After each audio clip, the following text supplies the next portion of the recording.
بسم اللہ الرحمن الرحیم نحمده ونصلی علی رسولہ الکریم اما بعد۔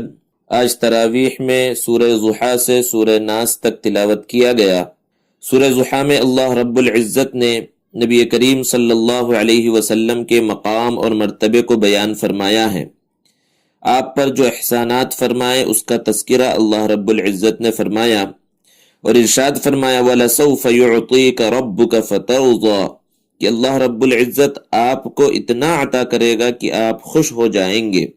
پھر اس کے بعد فرمایا الم یجدک یتیما فآویٰ کہ ہم نے آپ کو یتیم پایا تو آپ کو پناہ دی، ووجدک ضالا فہدی اور آپ کو حق کا متلاشی پایا تو آپ کی رہنمائی کی، ووجدک عائلا فاغنی اور آپ کو محتاج پایا تو آپ کو غنی کر دیا۔ پھر اس کے بعد 3 حکم اللہ کے رسول صلی اللہ علیہ وسلم کو دیے گئے اور آپ کی امت کو آپ کے توسط سے یہ حکم دیے گئے کہ فَأَمَّا الْيَتِيمَ فَلَا تَقْهَرْ وَأَمَّا السَّائِلَ فَلَا تَنْهَرْ وَأَمَّا بِنِعْمَةِ رَبِّكَ فَحَدِّثْ یتیم کا اور سائل کا مانگنے والے کا خیال رکھنا ہے اور اپنے پروردگار کی نعمتوں کا شکر بجا لانا ہے۔ اس کے بعد سورہ انشراح ہے۔ اس صورت میں بھی نبی کریم صلی اللہ علیہ وسلم کے مقام اور مرتبے کو بیان کیا گیا۔ سب سے پہلی چیز بیان کی گئی شرح صدر کہ آپ کے دل کے اندر اللہ رب العزت نے علم اور حکمت کے نور کو بھر دیا ہے۔ وَوَضَعْنَا عَنْكَ وِزْرَكَ اور نبی کریم صلی اللہ علیہ وسلم کے بوجھ کو ختم کر دیا گیا اور آپ کے مقام اور مرتبے کو اتنا بلند کیا گیا کہ جب بھی اللہ کا نام آئے گا محمد عربی صلی اللہ علیہ وسلم کا نام لیا جائے گا۔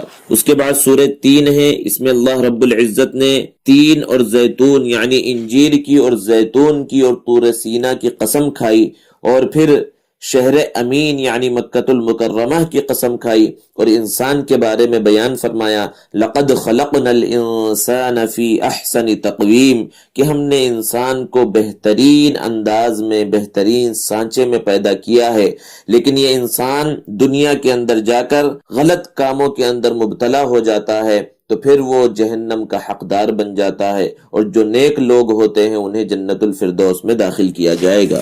اس کے بعد سورہ علق ہے۔ اس سورت کی ابتدائی آیتیں اللہ کے رسول صلی اللہ علیہ وسلم پر سب سے پہلے نازل ہوئی غار حرا میں، جب نبی کریم صلی اللہ علیہ وسلم کئی دنوں کا توشہ لے کر غار حرا میں عبادت اور ریاضت میں مشغول رہا کرتے تھے تو اللہ رب العزت نے حضرت جبرائیل علیہ السلام کو نبی صلی اللہ علیہ وسلم کے پاس بھیجا اور آخری امت کے لیے آخری کتاب کا سب سے پہلا سبق نازل ہوا۔ اس کے بعد سورہ قدر ہے۔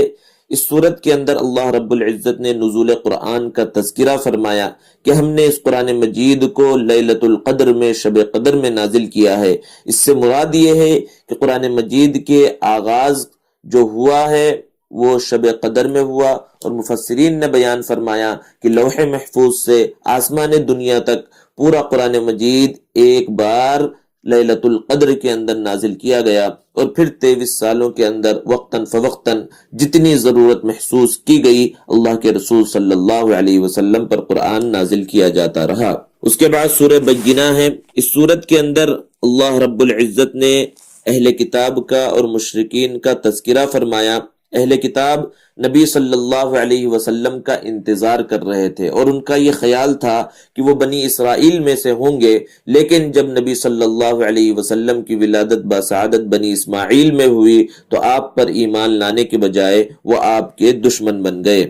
پھر اس کے بعد اللہ رب العزت نے کافروں کا اور ان کے انجام کا تذکرہ فرمایا اور پھر نیک لوگوں کا اور ان کا کیا مقام اور مرتبہ ہوگا اس کو اللہ رب العزت نے بیان فرمایا۔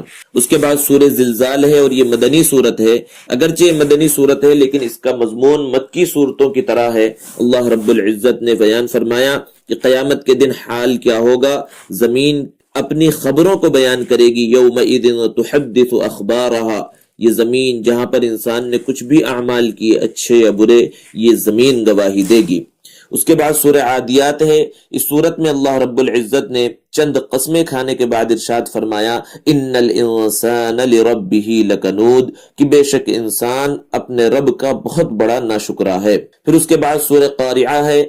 قارعہ قیامت کا ایک نام ہے۔ اس سورت کے اندر اللہ رب العزت نے قیامت کی ہولناکیوں کا تذکرہ فرمایا۔ پھر اس کے بعد سورہ تکاثر ہے۔ اس سورت میں اللہ رب العزت نے ان لوگوں کی مذمت بیان فرمائی جو دنیا کے پیچھے لگے ہوئے رہتے ہیں اور دنیا کمانے کی ہمیشہ فکر رہتی ہے اور آخرت کو بھول جاتے ہیں۔ پھر اس کے بعد سورہ عصر ہے۔ اس سورت میں اللہ رب العزت نے پہلی آیت میں والعصر فرمایا، زمانے کی قسم کھائی۔ اس سے زمانے کی اور وقت کی اہمیت کا پتہ چلتا ہے۔ اور پھر ارشاد فرمایا کہ بے شک سارے انسان نقصان میں ہیں، گھاٹے میں ہیں، ہاں وہ لوگ جو ایمان لے کر آ جائیں اور اچھے اعمال کر لیں اور ایک دوسرے کو حق بات کی اور صبر کی وصیت کرتے رہیں، وہ لوگ کامیاب ہیں۔ پھر اس کے بعد سورہ ہمزہ ہے۔ اس سورت کے اندر اللہ رب العزت نے چند بیماریوں کا، چند برائیوں کا تذکرہ فرمایا کہ ایک دوسرے پر عیب لگانا، ایک دوسرے کو برے ناموں سے پکارنا، ایک دوسرے کی غیبت کرنا اور مال جمع کر کر کے رکھنا اور اس کے حق کو یعنی زکوٰۃ کو ادا نہ کرنا، غریبوں، مسکینوں، یتیموں پر خرچ نہ کرنا، تو اس کا انجام کیا ہوگا اس کو اللہ رب العزت نے یہاں پر بیان فرمایا۔ پھر اس کے بعد سورہ فیل ہے۔ اس سورت کے اندر وہ مشہور واقعہ بیان کیا گیا جو اصحاب فیل کے واقعے کے نام سے مشہور ہے کہ جس سال اللہ کے رسول صلی اللہ علیہ وسلم کی ولادت باسعادت ہوئی، اسی سال یہ واقعہ پیش آیا کہ صنعاء کے گورنر ابرہہ نے کعبۃ اللہ کو ڈھانے کے ارادے سے ہاتھیوں کا ایک لشکر تیار کیا اور مکہ المکرمہ کی جانب روانہ ہوا تھا۔ مکہ والوں کے اندر اتنی طاقت نہیں تھی کہ وہ اس سے مقابلہ کریں، تو اللہ رب العزت نے معمولی پرندوں کا، ابابیلوں کا ایک لشکر بھیجا اور اس پورے لشکر کو تباہ و برباد کر دیا۔ اس کے بعد سورہ قریش ہے۔ اس سورت میں اللہ رب العزت نے قریش پر جو انعامات فرمائے اس کو بیان فرمایا کہ وہ سردی اور گرمی کے موسم میں ملک شام اور ملک یمن کا سفر کرتے ہیں، جس کی وجہ سے ان کی تجارت ہوتی ہے اور ان کی معیشت کی یہ بنیاد ہے۔ اس کے بعد سورہ ماعون ہے۔ اس سورت کے اندر اللہ رب العزت نے کافروں کا اور منافقوں کا تذکرہ فرمایا اور ان کی صفات کو بیان فرمایا کہ یہ وہ لوگ ہیں جو یتیموں کا خیال نہیں کرتے، مسکینوں کو کھانا نہیں کھلاتے اور نماز صحیح انداز میں پڑھتے نہیں ہیں، یعنی یہ منافقوں کی صفت ہے کہ نماز سے سستی برتتے ہیں اور جو کچھ کرتے بھی ہیں تو دکھلانے کے واسطے کرتے ہیں اور اپنے مال میں بہت زیادہ بخل کرتے ہیں۔ اس کے بعد سورہ کوثر ہے۔ اس سورت میں اللہ رب العزت نے ارشاد فرمایا انا اعطیناک الکوثر کہ نبی صلی اللہ علیہ وسلم ہم نے آپ کو کوثر عطا کیا ہے۔ کوثر جنت کی ایک نہر ہے، یہ نبی صلی اللہ علیہ وسلم کی خصوصیت ہے، یہ مقام، یہ مرتبہ آپ کو عطا کیا گیا اور پھر کہا گیا کہ اس کے شکرانے میں آپ نماز پڑھیے اور قربانی کیجیے، آپ کے دشمن کا نام و نشان ختم ہو جانے والا ہے۔ پھر اس کے بعد سورہ کافرون ہے۔ یہ سورت اس وقت نازل ہوئی جب کفار مکہ نے نبی صلی اللہ علیہ وسلم کے سامنے ایک مسئلہ رکھا اور کہا کہ آپ ایک سال ہمارے معبودوں کی عبادت کریں اور ایک سال ہم آپ کے معبود کی عبادت کریں گے، تو اللہ رب العزت نے اس تقسیم کی مذمت بیان فرمائی اور ارشاد فرمایا کہ ایسا ہو ہی نہیں سکتا، لکم دینکم ولی دین، ان سے یہ کہہ دیا جائے کہ تم اپنے حساب سے عمل کرو اور ہم اپنے حساب سے عمل کریں گے۔ اس کے بعد سورہ نصر ہے۔ اس سورت کے اندر اللہ رب العزت نے فتح مکہ کی خوشخبری سنائی ہے۔ سن 10 ہجری میں یہ سورت نازل ہوئی۔ جب یہ سورت نازل ہوئی اللہ کے رسول صلی اللہ علیہ وسلم نے ارشاد فرمایا کہ اس سورت کے اندر اس بات کا اشارہ ہے کہ اب مجھے دنیا سے بلا لیا جائے گا، کیونکہ اب لوگ فوج در فوج اسلام کے اندر داخل ہو رہے ہیں۔ ایک موقع تو وہ تھا کہ جب اسلام کا ابتدائی دور تھا، اکا دکا لوگ اسلام میں داخل ہو رہے تھے اور آج فوج در فوج لوگ داخل ہو رہے ہیں۔ اس کے بعد سورہ لہب ہے۔ اس سورت کے اندر اللہ کے رسول صلی اللہ علیہ وسلم کے چچا ابو لہب اور اس کی بیوی ام جمیل کی مذمت اللہ نے بیان فرمائی ہے اور کس طرح انہیں تباہ و برباد کیا گیا، ان کی نافرمانیوں کی وجہ سے، ان کے کفر کی وجہ سے، نبی صلی اللہ علیہ وسلم سے دشمنی کی وجہ سے ان کو تباہ و برباد کر دیا گیا، اس کا اللہ رب العزت نے تذکرہ فرمایا ہے۔ پھر اس کے بعد سورہ اخلاص ہے۔ اس سورت کے اندر بڑے ہی پیارے اور نرالے اور اچھوتے انداز میں اللہ رب العزت نے توحید کو بیان فرمایا۔ پھر سورہ فلق ہے جو معوذتین جن 2 سورتوں کو کہا جاتا ہے ان میں سے پہلی سورت ہے۔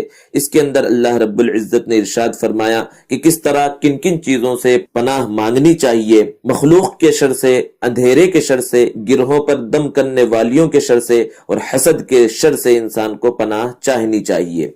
پھر اس کے بعد سورہ ناس ہے. اس سورت کے اندر اللہ رب العزت نے اپنی صفات کو بیان فرمایا، صفت ربوبیت، صفت مالکیت، صفت الہیت، اور پھر اس کے بعد وسوسہ ڈالنے والوں کے شر سے پناہ چاہنے کا حکم دیا گیا. جو لوگوں کے دلوں کے اندر وسوسہ ڈالتے ہیں، وہ جناتوں میں سے ہوں یا لوگوں میں سے ہوں. یہ دونوں صورتوں کی اللہ کے رسول صلی اللہ علیہ وسلم نے بڑے فضائل بیان فرمائے کہ ان صورتوں کو پڑھنا چاہیے. اس سے جسمانی بیماریوں کا بھی خاتمہ ہوتا ہے اور روحانی بیماریوں کے اندر بھی اس سے فائدہ ہوتا ہے.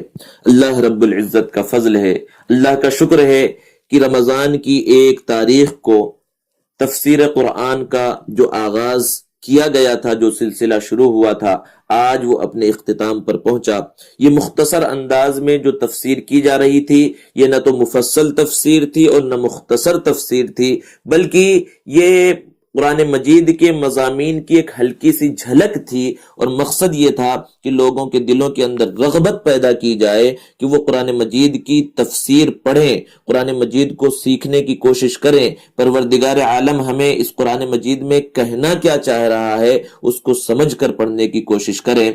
اللہ رب العزت سے دعا ہے کہ اللہ تبارک و تعالی اس تفسیر میں اور اس مختصر خلاصے کو بیان کرنے میں جو کمیاں، جو کوتاہیاں اور جو غلطیاں ہو گئی ہیں اس کو معاف فرمائیں، اور جو اچھی بات اس کے اندر کہی گئی ہے اس کو قبول فرمائیں، اور ہم سب کا خاتمہ ایمان پر فرمائیں. قرآن مجید کے ساتھ اپنا تعلق، خصوصی تعلق جوڑنے کی توفیق نصیب فرمائیں. قرآن مجید کے جو حقوق ہیں ان حقوق کو ادا